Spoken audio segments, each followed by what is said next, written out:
না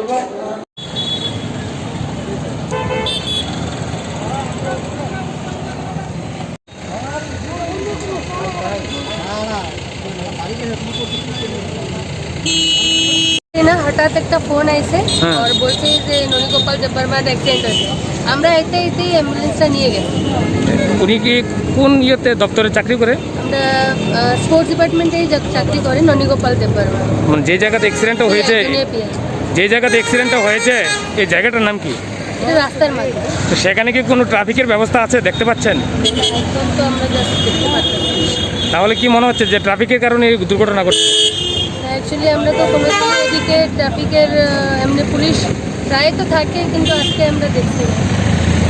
ওখানে এই গাড়ি একটা ম্যাজিকে প্যানেলে বাড়ি মারছে, বাড়ি মারার সবাই নিয়ে একটা বইয়ে রাখছে। তখন দেখি তাই আমার স্টাফ, আমি সাথে সাথে অফিসে ফোন করছি, আমার অফিসের দুজন কলিগ আছে, দাদাও আছেন, তারা আইসে ওখানে ওই গ্যাস সার্ভিস গাড়ি আছে সেটা হাসপাতালে নিয়ে আসে।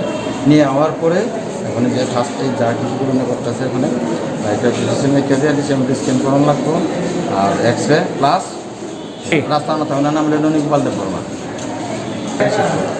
গাড়ি আছে এখানে।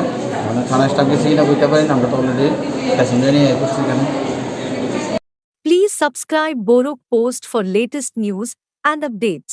Follow Borok Post in borokpost.com, Facebook and Twitter.